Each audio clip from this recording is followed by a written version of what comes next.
హామీ అన్న నెరవేర్చిండ్రా?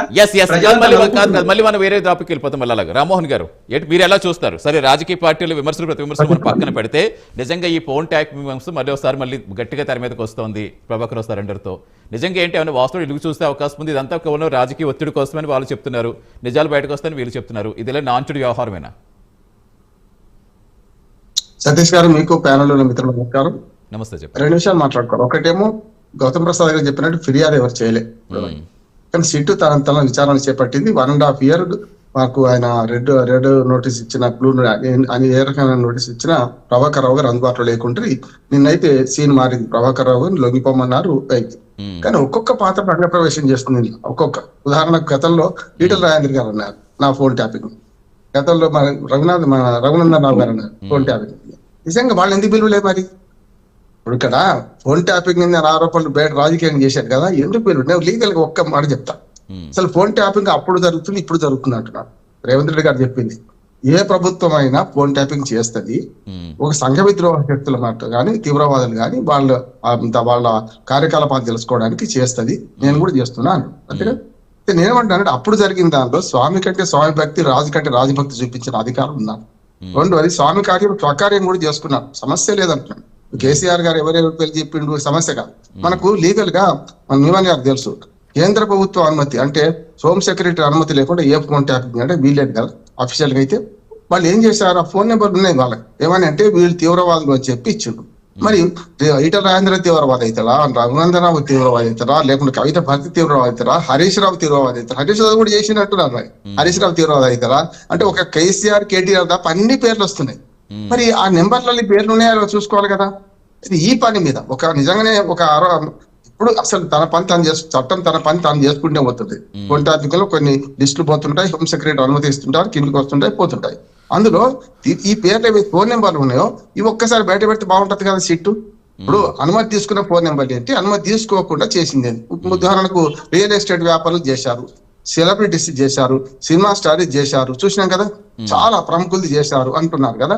అట్లాగే భార్యాభర్తల సంభాషణ విని కూడా ప్రేమికుల సంభాషణ విని వాళ్ళు బ్లాక్ మెయిల్ చేశారు. ఏ స్థాయిలో ఆ స్థాయిలో చేసినని ఆరోపణలు వస్తున్నాయి. ఇంతవరకు మా ఫోన్ ట్యాపింగ్ చేసిందని ఎవరన్నా ఒక్కరు ఫిర్యాదు చేసిండ్రా? చేయలే కదా.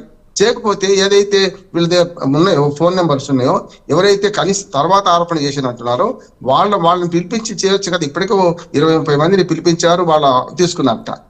అంటే విచారణ ఎంతవరకు కొనసాగుతుంది కనీసం చెప్పాల్సిన అవసరం ఉంది కదా అని సిట్ అంటున్నాను.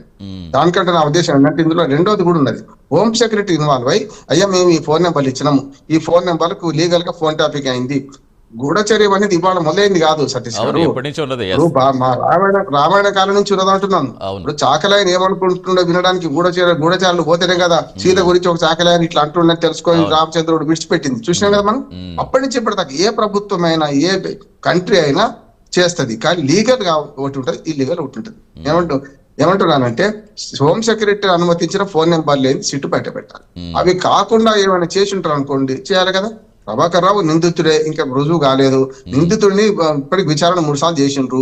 ఇవాళ లొంగిపోన్నది కోర్టు, ఫిజికల్ గా హరాస్మెంట్ చేయొద్దు అన్నది కోర్టు, పోలీస్ అధికారి కదా ఆయన కూడా. అందుకని ఏమంటున్నానంటే ఈ మొత్తం విచారణలో ఒక సిట్టు ఇప్పటిదాకా జరిగిన విచారణ ఏందని పూర్తి స్థాయిలో బయట పెట్టాలంటున్నాడు, పబ్లిక్ గా చెప్పాలంటున్నాడు. ఇప్పుడు ఆరోపణలు వస్తున్నాయి, మరి కవిత గారు ఇంతకుముందు దాకా ఎందుకు చేయరు ఆరోపణలు? కవిత గారు నిజంగా తన భర్త ఫోన్ టాపిక్ ఏందనుకుంటే ఇప్పుడు 2 ఏళ్లే జరుగుతుంది కదా, ఆల్మోస్ట్ ఆల్ ఇప్పుడు 2 ఏళ్ళు మన పూర్తి అయింది ప్రభుత్వం. వచ్చిన వారం 10 రోజులు నెల రోజుల నుంచి లోపలనే ఈ సిట్ వేశారు, దీని మీద ఫోన్ టాపిక్ నడుస్తున్నది. అసలు ఇన్ని విచారణలు ఏదైనా ఒక్కటి తెలిసింది అంటున్నాను నేను. మరి ఆవిడ చెప్పే విధానం వేరేగా ఉంది కదా. ఖచ్చితంగా నేను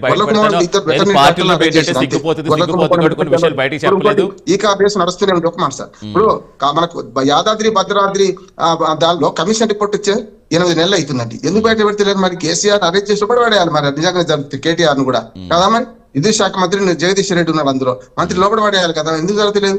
అట్లాగే కాళేశ్వరం రిపోర్ట్ వచ్చి కూడా చాలా రోజులు అయింది కదా. కాళేశ్వరంలో 2 రిపోర్ట్లు వచ్చినాయి సతీష్ గారు. ఒకటేమో విజిలెన్స్ రిపోర్ట్, విజిలెన్స్ రిపోర్ట్ లో 18 మంది అధికారులను బాధ్యులు చేసుకుంటూ విజిలెన్స్ రిపోర్ట్ ఇచ్చింది. అంటే ఈ 5-6 కేసులలో ఇది ఒక్కటే తాచారం జరుగుతుంది. మిగతా ఆల్మోస్ట్ ఆల్ ఏదో సెటిల్మెంట్ అయింది కదా, ఏదో రకంగా ప్రభుత్వానికి నివేదిక ఇచ్చింది కదా. ఆ నివేదికలు ఎందుకు బయట పెడతలేరు అంటున్నాను. అంటే యాదాద్రి భద్రాద్రి ఒప్పందాల్లో ఛత్తీస్గఢ్ నుంచి కొనుగోలు ఒప్పందాల్లో మోసం జరిగింది అంటున్నారు. ప్రభుత్వం మధ్యన జరిగింది అలా. బిహెచ్ఈఎల్ నుంచి సరఫరా అయిన ఇది మెటీరియల్ అంతా కూడా బిహెచ్ఈఎల్ లంచాలు తీసుకుంటుందా? మరి చెప్పాలి కదా. బిహెచ్ఎల్ అంటే కేంద్ర ప్రభుత్వానికి సంబంధించింది. వాళ్ళు ఏమైనా చేసిండ్రా? మరి ఎక్కడ లంచాలు తీసుకున్నారు? ఇవన్నీ బయట పెట్టాలి కదా అంటున్నారు. అన్నిటికన్నా జరిగింది ఏంటంటే ఈ ఫోన్ ట్యాపింగ్ లో అధికారులు మాత్రం చాలా లాభపడ్డారు. పైనుంచి కింద అధికారులు మన ప్రభుత్వం ఏం చెప్పింది అది విడిచిపెట్టి మిగతా ఫోన్ ట్యాపింగ్ చేసిండ్రు. కానీ ఒక్కరు కూడా బయటపడతారు. ఎందుకంటే ముగిస్తాం.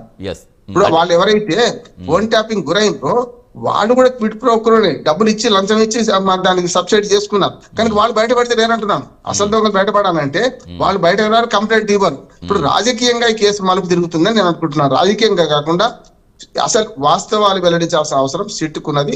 లేకపోతే ఎఫ్ఐఆర్ దాఖలు చేయండి. ఎవరంటే ఎవరిని కేసీఆర్ కేటీఆర్ దీనికి ఆదేశం ఇచ్చిన వాళ్ళు ఎవరు అని చేయొచ్చు కదా అంటున్నారు.